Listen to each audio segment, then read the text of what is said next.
Bonjour, nabino nyonso ozolandanga Stéphanie La Rose na La Rose Show. Merci Nathan Ogopesinga ya otalanga lelo.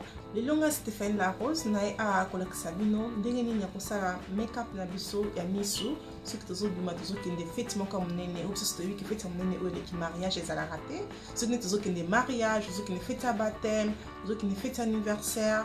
Donc nasali misu nanga bozomona boye eza mingi mpona kobima nango. Eza te ke misu ozokende mosala, ozokende mwa fete moko ya ndako, non. Eza misu ke oyo ezali ya sale, oni kosala misu na yo ezala boye ndenge nasali yango na ekolakisa bino yango ndenge nini ya kosala yango tolanda. Donc liboso bomoni déjà ke nasali na makiki na ngai eza déjà ya kosala. Soki olingi omona nde nasalaka makiki na ngai, ok, na otya link na ngai na se nde nasalaka makiki na ngai, okliki wana omona so osepeli na makiki na ngai.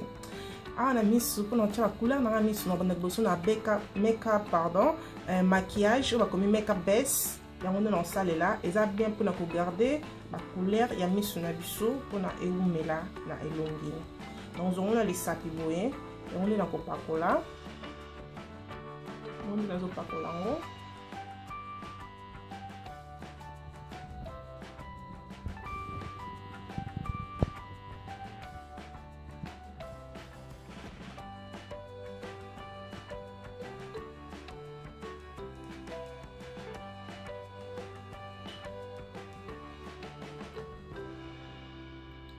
Awa sikoyo na sisi kopakola couleur na ngai nazobongisa kaka ke ezala bien. Donc si on la couleur non et comme à boyer. Donc aujourd'hui sikoyo le non ça la couleur nanga ya silver et on est dans salé là. On a la couleur nanga palette o eza boyer. Donc ça la couleur o bozomona o ya silver o eza awa. Et on est dans salé là. Donc ça la couleur o ya silver o bozomona na palette et on est dans salé là. On va couleur nanga yi la brosse nanga ya mokie boyer. On va couleur nanga ya silver.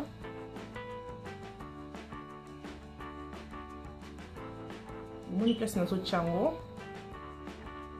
Nous avons pour ça que couleur ma couleur est belle parce que le cas tu déjà make-up base wana et comme sa couleur na o makasi. Moni couleur na nga ebimi makasi. Na osala pe ndenge moko na misu na nga ya koto yo na cha couleur na ngai.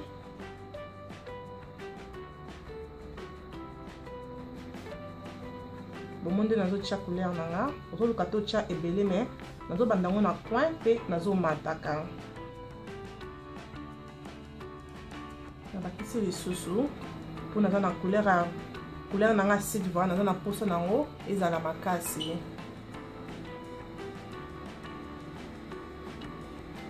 Après tant na sisi na couleur nanga silver na kozo couleur o ya mwindu na lakisa bino lisusu. Couleur nyonso oyo moko omoni ke na mwindu mo couleur obozomona eza mwindu mais ezala mwana ba eza mwindu mais ezala mwa ba gold ezongenga mwa mwindu mwa ba gold oyo yango ni na kosalela. On a couleur nanga mwindu na tyango kana brosse nanga lisusu na tyango na coin awa moni ke nazo kana tyango kaka na coin.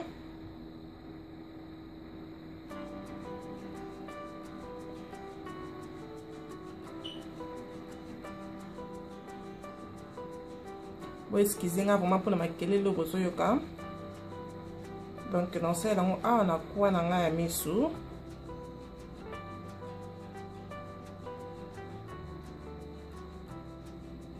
On a tina quoi na nga misu et comme à boye. Donc on brosse na nga ya blend ou ya blender. So on a bloqué sous brosse en wapi. Pardon. Yango bozo mona. Donc on brosse na nga yi. Donc la couleur nanga o ezali ya moi chocolat, lokwa moi pepo, o eza moi pepo o bozomona, couleur ya pepo oyo, yango nde na kosalela yango eza pe na moi konginga wana. Yango nde na kosalela na palette na ngai. Na kozongo na brosse na ngai, na tiango boye, na kobanda kobenda awa likolo na couleur nanga wana. Pour na posa te kino mundu nanga elekisa likolo ya misu awa. Yango bomoni ke nazo cheka ka couleur nanga na likolo awa so bo remarquer. Nazo benda nga partir awa nazo mata.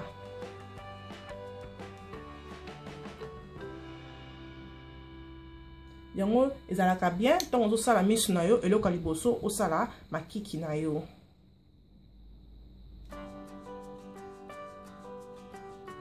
Donc on a silisi boye on a posa couleur na ngai ezala ya a likolo ezala mundu makasi na kozwa slick na ngai na couleur na nga na fungola ngo pona lakisa bino. Donc slick na ngai na couleur oyo ya chocolat yango nde na osalela lisusu na brosse na ngai ya blender yango nde nazotia na bandi lisusu kobenda.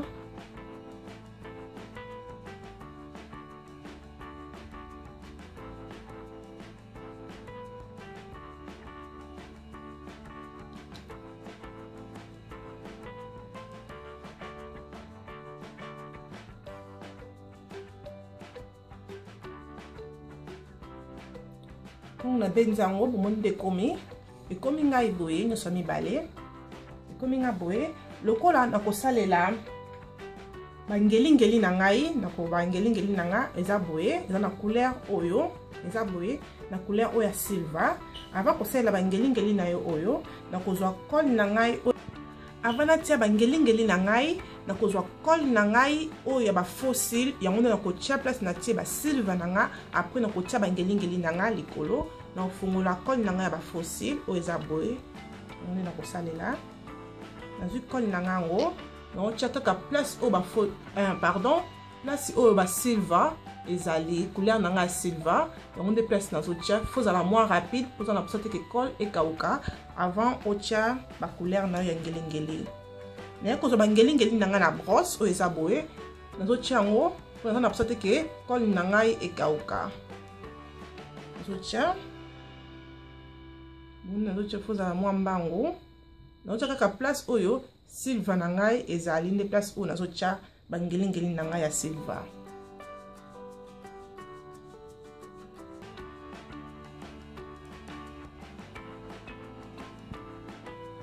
Moni bino moko on a tie bangelingeli na nga nde komi ekoma ngai boye nakozwa sikoyo komo noni crayon na ngai ya mundu mpona natia crayon na ngai ya misu ekoma boye bino mo bozomona nalingola suki ekoma nga boye sikoyo nakozwa crayon na ngai naosalela oyo ya mwindu yango nde naopakola na se ya misu na ngai natombola misu na ngai likolo naotia crayon na ngai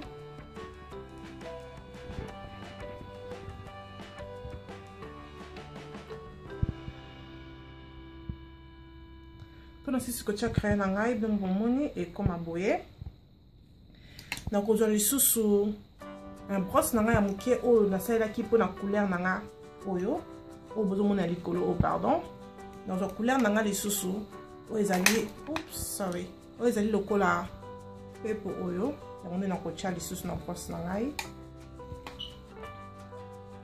naotia yango na se awa naopakola yango nasala pe ndenge moko na misu na nga kote oyo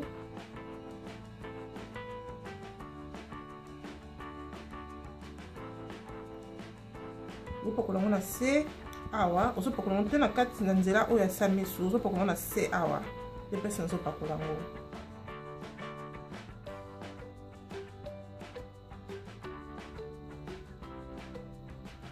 na sisi wana nakozwa pe oyo ya slick na nga oyo nasangisaki bango mbale nakozwa oyo ya couleur oyo yango nde nakotia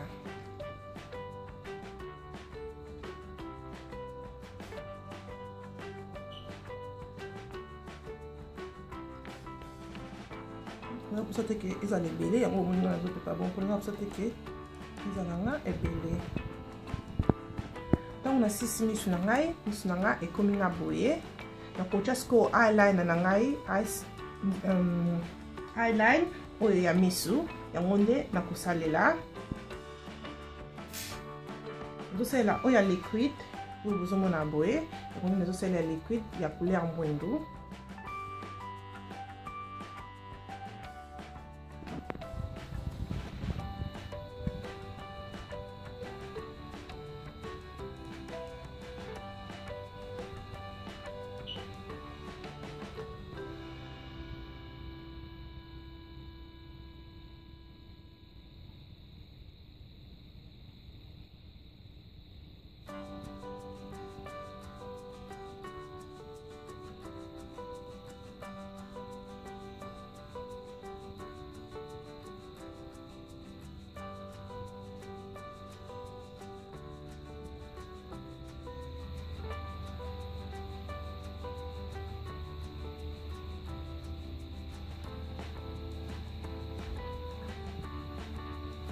Nous avons eyeliner et comme on a ici vous voyez nous avons le temps ici la ligne après nous avons la couleur la couleur moi champagne la couleur oyo et on a là pour couper ça awa ko moi highlighting moi et puis ça couleur moi ko boye et on a couleur oyo.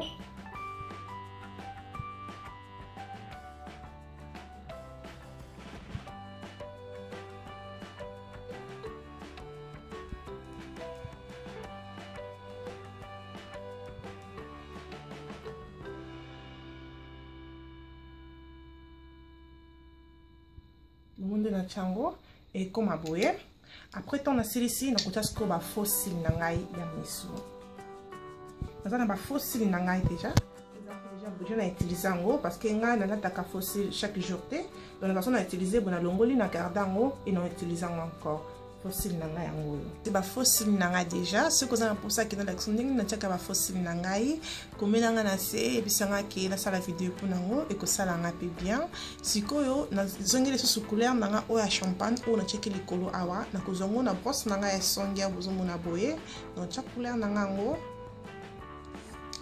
na tchango na misu na nga na point pour sango moi highlighting moko boye wana zomona na tchango wana na misu na suka awa po epesa ngo highlighting o esalaka bien mascara nanga na basili nanga bozomona parce que na poussa vraiment que basili nanga emonana makasi pe ya se na likolo ngo monique na tchango mascara moi ebele ke emonisa ngo moko omondi na tie mascara na ngai sikoyo ekomi tango monique na silisi misu na ngai ekomi tango sikoyo ngai ya kocha poudre na ngai o tobengaka highlight ya ko contour elongi na ngai yango ndena kosala nanga makeup na ngai ngo esili tango esili na kozwa makeup spray na ngai pona o tochaka ngo pona old makeup na yo eza kaka spray yango ndena kopakola na elongi na ngai mobimba ocha mwa distance na loboko après okangi misu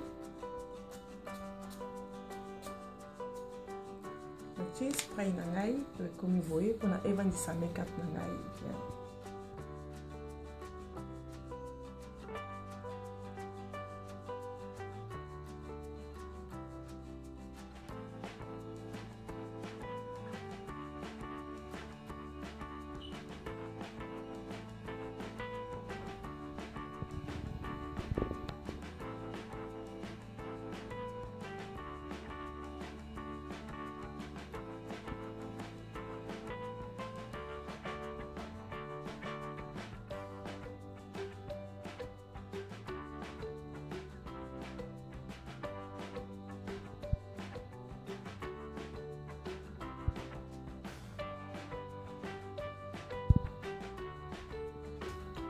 Merci na bino nyonso na ndeko bandi na video nanga banda na ebandeli tout bokomi nanga na suka. Merci ebele nzambe apambola bino ko bosana te ce que c'est na video nanga oyo ko aimer yango et ko sala ngai bien pe ko zala abonner na chaîne nanga oyo ya YouTube ko sala ngai bien makasi pe ko bosana ressusciter ko ke na Facebook nanga ozali La Rose Show ko aimer yango et ko sala ngai bien makasi wana tokutani à la prochaine tinate ezana tina. Bye.